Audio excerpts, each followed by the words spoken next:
First up, we have a presentation from Stealth Group Holdings. Stealth Group Holdings is trading under the ASX code SGI and has a market capitalisation of approximately 25 million. Stealth is a leading Australian distributor and a retailer providing everyday products and solutions to business, trade and retail customers. Headquartered in Perth, Western Australia, Stealth operates a large Australia-wide distribution network, delivering its products through multiple customer channels of all types and sizes. Presenting from the company today is Group Managing Director, Mike Arnold. Mike, welcome back to the network and please take it away. Thanks, Manny, and thanks for having me on today. So I guess our business has presented a couple of times on this platform. If you can just move through the slide deck, please. And today I just want to talk about a recent acquisition which is effective from the 1st of June and also take you through the acquisition opportunity, the strategic rationale, the pro forma financial numbers, as well as the strategy and our 2024 guidance, which obviously everybody who from an investor point of view are really keen to see. If we can just move on to the next slide. Thank you. So as many described, we're a distribution group. Really our business has gone to a conglomerate strategy, which is a diversified portfolio spanning across both industrial, the retail and the trade industries. Our motto is supplying products and solutions for every workplace, and that's extending to now every person. So our organisational structure is really designed to have diverse operations, facilitate the management of that, but also have business unit leaders and teams that operate within those, so we ensure that we have a really strong offering to market. Over the last 5.5 years, we've really pivoted quite significantly from a $24 million revenue turnover in 2018 at our IPO to today, at the back of this acquisition completion, 160 million, so quite significant in its own right. We're acquiring Force Technology International for $9.5 million. It's a market-leading distributor of mobile accessories to the consumer market. I'll walk you through that. It's absolutely a plug-and-play distribution model and fits into our operation really nicely. EBITDA, 8.5 million on a pro forma basis before transaction costs. We don't expect those to be much, and a significant pipeline of opportunity to grow. Next slide, please. So our business units from, as I mentioned, the conglomerate strategy is an industrials market with their existing brands that we have acquired over the course of the last 5 years. And on the right-hand side now, from a consumer point of view, the Force Technology business. And all those operations cover the sectors of business, trade, commercial, and also retail. Moving on to the next slide. So in brief, as I mentioned, it's a plug-and-play fit. It really fits strategically from a higher margin, capital-light, cash-generating business. It's got a diversified product range of its own label and private label, which is about 48% of total sales. Obviously, that's the type of product type that we like, and also have its exclusive brands. It distributes across Australia in all states and territories, and what it does, it gives us significant firepower to grow. It's from a mobile accessories perspective, it's an everyday need in the workplace and at home, and you know that's anything these days from cords to protection from a power point of view, from protection with cases. We have power that covers your phone, your watch, and your AirPods at the same time. There's a private label product that sits within Coles on the Coles shelves that you can see, NRG. And even to the point from an evolution perspective, we've got these little things that sit on your key ring, which is for chargers. So for tradies, for people who are truck drivers, delivery drivers in a warehouse and so on, all those products are really, important, particularly around protection of phone cases and those sorts of things. One of the new products, even from a lifestyle perspective, is an aspect like a water bottle. And this is the genius of these things these days, magnetic top, so you can either have it sitting on your desk at work or you can actually have it from a lifestyle perspective. So complete range of power-based products as well as everyday consumables that is a need. If you can move on to the next slide, please.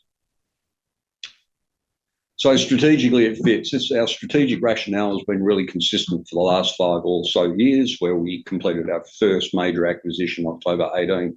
So we look at our revenue base, we look at its contribution within products, its extension in adjacencies, its store footprint, geographic opportunities in terms of its growth, and really its operational efficiency. So, as I said, from a plug and play point of view, it's not only just about the distribution model, it's everything about the customer. And at the same time, it's also about the cultural fit of the people. So this has been an organisation we've been in discussions with for about 5 years. So it's 5 years in the making.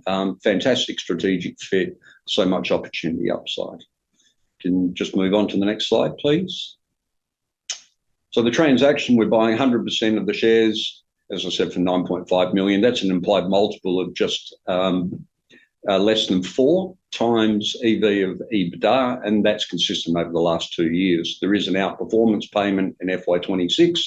So the 2 vendors who have owned the business for 32 years are going to be combined shareholders within the new Stealth organisation, taking up about 12.5% scrip. So the deal is a scrip, and also Stealth taking on the existing working capital facilities that Force has in place with the Commonwealth Bank.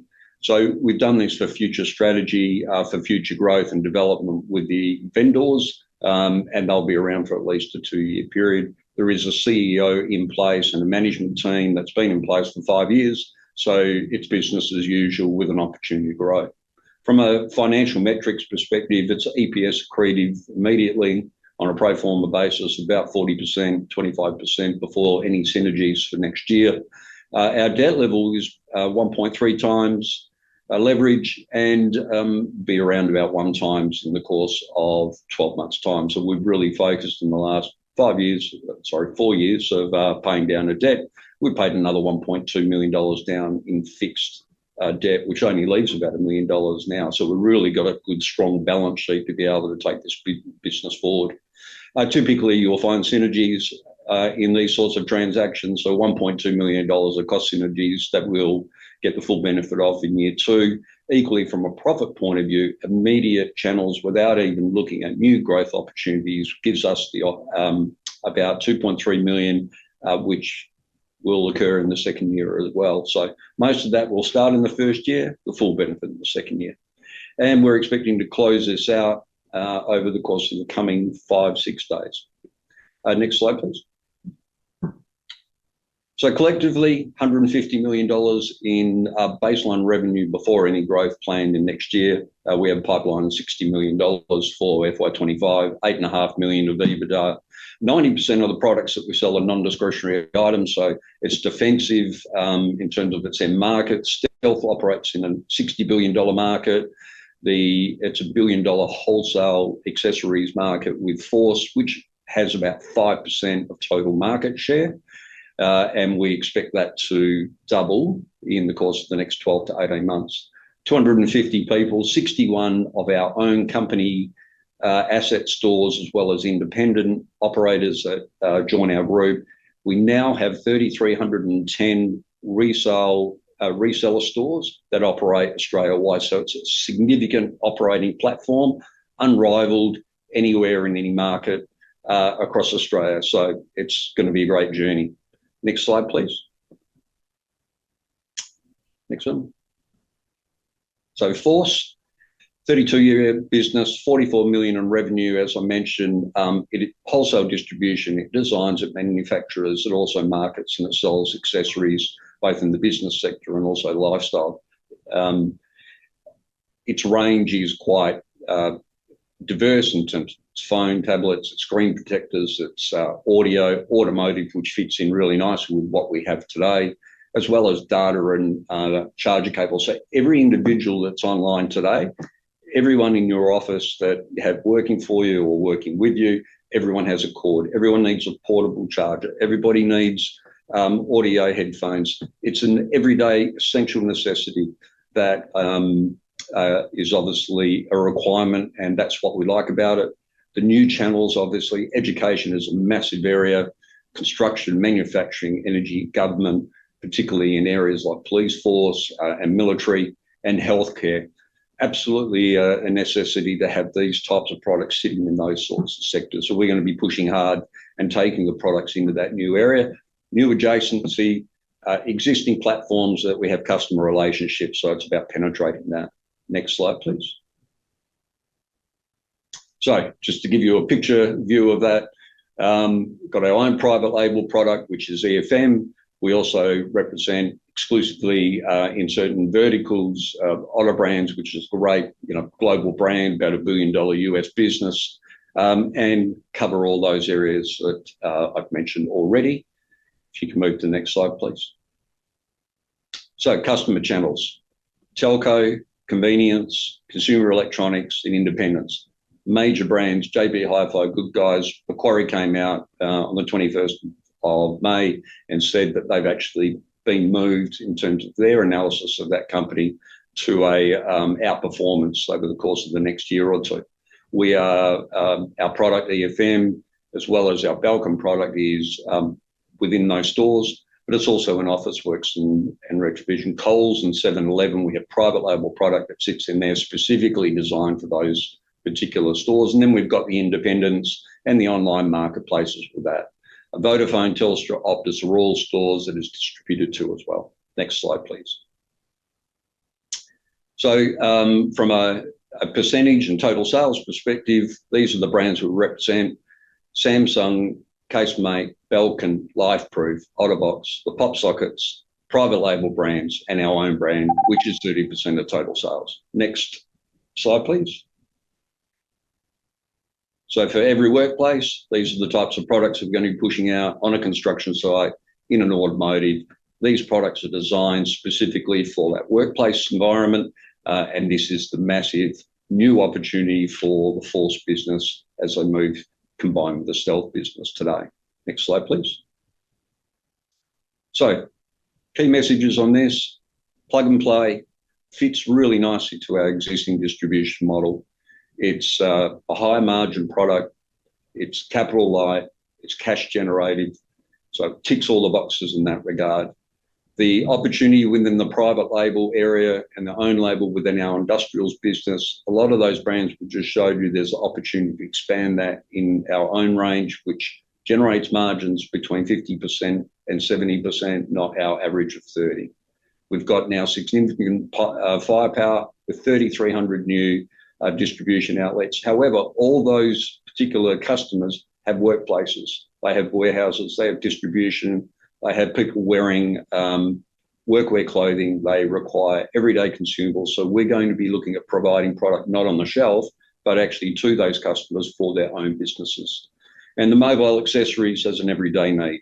So taking through to the last slide, and then I'll hand it back to you, Manny. Sorry, just go back one. So from a financial guidance, we obviously haven't got the Force business. We'll take the account from the 1st of June and it will close in the coming days. From a existing Stealth organisation, our sales are up about 2 to 5% year on year. We've really continued to go on a rationalised right-sizing process during the course of the last 12 months, making sure we're really focused on profit. So our profitability will be greater than 25%, EBITDA more towards 35%.